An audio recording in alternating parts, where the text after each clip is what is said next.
Yang terhormat Bapak-Bapak, Ibu-Ibu, salam Pancasila. Pada hari Jumat tanggal 11 April tahun 2025, saya akan mengomentari KPK bongkar kasus korupsi 7 miliar di Komisi 1 DPR. Komisi Pemberantasan Korupsi telah berhasil membongkar kasus korupsi sebesar 70 miliar pada Komisi 1 DPR. Ada dugaan informasi tersebut diperoleh Komisi Pemberantasan Korupsi dari Pengadilan Jakarta Selatan ketika memeriksa saksi Iwan menjelaskan pernah memberikan uang sebesar 70 miliar ke salah satu anggota DPR Komisi 1. Berdasarkan informasi yang diperoleh tersebut, langsung memeriksa mantan Menteri Kominfo Johnny Gerard Plate selaku kader Partai Nasdem yang melakukan perbuatan korupsi atas proyek BTS 4G sebanyak 8 triliun. Hasil perbuatan korupsi tersebut sebesar 8 triliun sebagian hasil korupsi yang diberikan kepada pengurus besar Partai Nasdem yang dipimpin Suryo Paloh diberikan sebesar 500 juta per bulan dan sudah beberapa kali diberikan dan ada diberikan kepada Komisi 1 DPR bernama Nistra sebesar 70 miliar serta Anies Baswedan melakukan kampanye seluruh Indonesia dengan menggunakan pesawat terbang private jet yang biaya sewanya sangat mahal dan masih ada anggota DPR Komisi 1 yang ikut menikmati hasil korupsi proyek BTS tersebut yang diberikan dalam waktu yang berbeda. Mantan Menteri Kominfo Johnny Gerard Plate sudah dihukum hakim sesuai perbuatannya dan sekarang sedang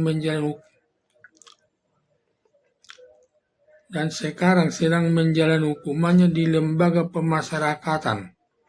Selama ini anggota DPR Komisi 1 dan Ketua Umum Partai Nasdem dan Anies Baswedan tidak dilakukan sebagai tersangka, padahal turut menikmati hasil perbuatan korupsi proyek BTS 4G sebesar 8 triliun tersebut.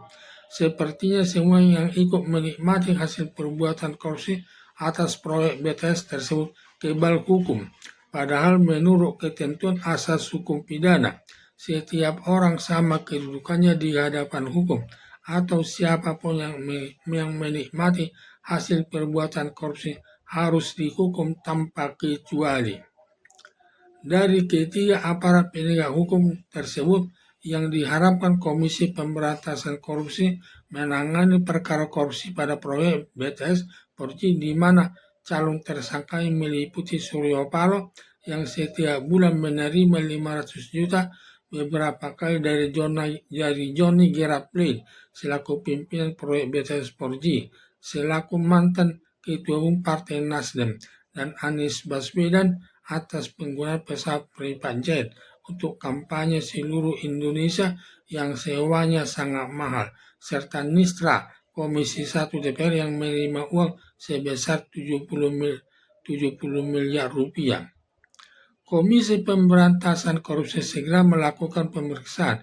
Bila Komisi Pemberantasan Korupsi menemukan minimal 2 alat buktinya, penyidik Komisi Pemberantasan Korupsi dapat menetapkan sebagai tersangka semua yang ikut menikmati hasil perbuatan korupsi yang dilakukan Johnny Gerard Plate atas proyek BTS 4G sebesar 8 triliun tersebut.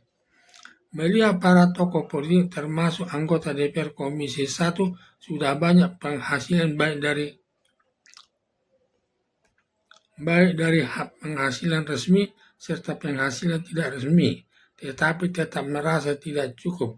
Lalu Ketua Umum Partai Nasdem menerima uang yang bukan haknya berupa menerima tiap bulan 500 juta dan sudah beberapa kali diberikan. Demikian juga anggota Komisi 1 DPR menerima 70 miliar rupiah dari mantan Menteri Kominfo Johnny Gerard Plate selaku pimpinan proyek BTS 4G. Sepertinya Surya Paloh dan anggota DPR Komisi 1 tidak ada rasa takutnya menerima uang yang bukan hanya yang diterima lewat perbuatan korupsi yang merugikan keuangan negara yang melanggar pasal 2 Undang-Undang Nomor 19 tahun 2019 tentang pemberantasan tindak pidana korupsi.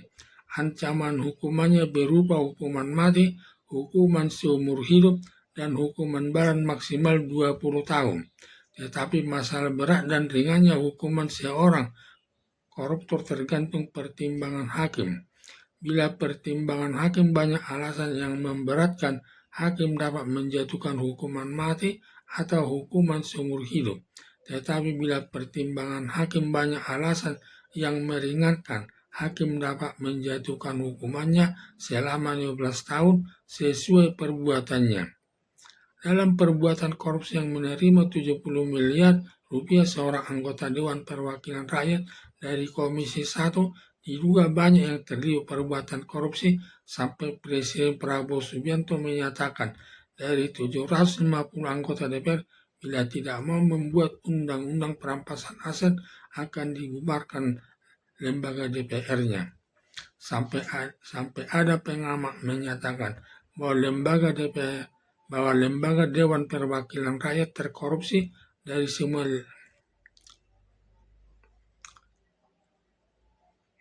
lembaga Dewan Perwakilan Rakyat terkorupsi dari semua lembaga negara. Tadinya lembaga kepolisian terkorupsi dari seluruh lembaga negara, lalu disalib Dewan Perwakilan Rakyat terkorupsi dari seluruh lembaga negara hingga saat ini. Bila ada undang-undang tentang perampasan aset, sudah lebih mudah melakukan penyitaan hasil perbuatan korupsi. Dapat langsung merampas hasil korupsi untuk disetor ke kas negara dan langsung hasil korupsi tersebut dapat digunakan membangun di segala bidang untuk meningkatkan kesejahteraan masyarakat serta nilai uang yang dikorupsi belum turun nilai rupiahnya. Apalagi barang buktinya berupa mobil mewah langsung dapat dilelang dengan harga yang tinggi, padahal perkara korupsi baru 3 tahun lagi nanti diputus hakim sesuai perbuatannya.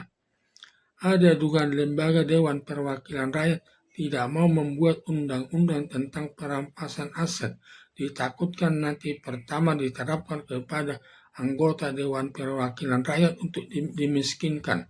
Dari tengah-tengah masyarakat akan mengalami kesulitan untuk memenuhi kebutuhannya sehari-hari, termasuk membayar uang sekolah anaknya juga mengalami kesulitan membayarnya.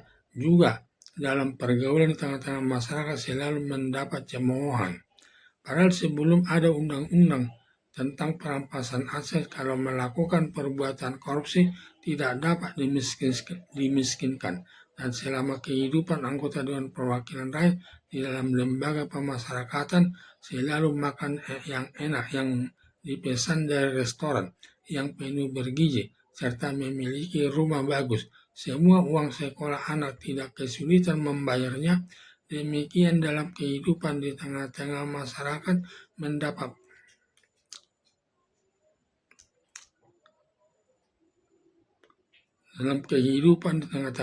mendapat penghargaan atau penghormatan.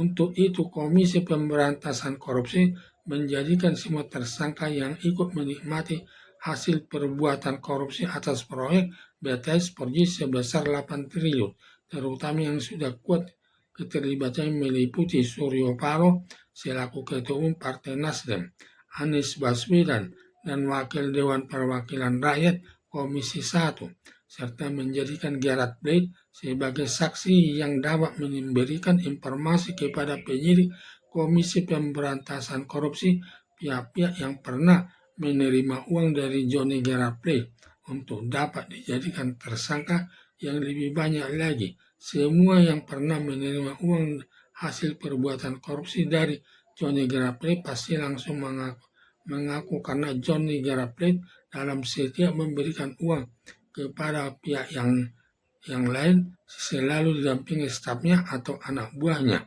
untuk menjaga terjadinya fitnah atau tidak mengakui bahwa Johnny Gerard Blade tidak pernah memberikan uang atas membantah tidak pernah menerima uang dari Johnny Gerard Blade. Tetapi kalau Johnny Gerard Blade memberikan uang kepada Suryo Paloh, anggota DPR Komisi 1 di depan anak buahnya sebagai saksi, tidak mungkin dibantahnya, langsung membenarkannya. Harapan saya Komisi Pemberantasan Korupsi segera memeriksa semua yang ikut menikmati hasil korupsi atas proyek BTS 4G, terlebih Surya Paloh, Anies Baswedan, dan anggota DPR Komisi 1, serta menjadikan Johnny Gerard Plate sebagai saksi yang dapat memberikan informasi kepada penyidik Komisi Pemberantasan Korupsi pihak-pihak yang pernah menerima uang dari Johnny Gerard Plate. Dari Johnny Gerard Plate, yang bisa jumlah tersangkanya lebih banyak lagi, apalagi ketika Johnny Gerard Plate memberikan uang kepada Surya Paloh dan Komisi 1 yang disaksikan anak buahnya tidak mungkin membantahnya menerima uang dari Johnny Gerard Plate tersebut. Sekian dan terima kasih.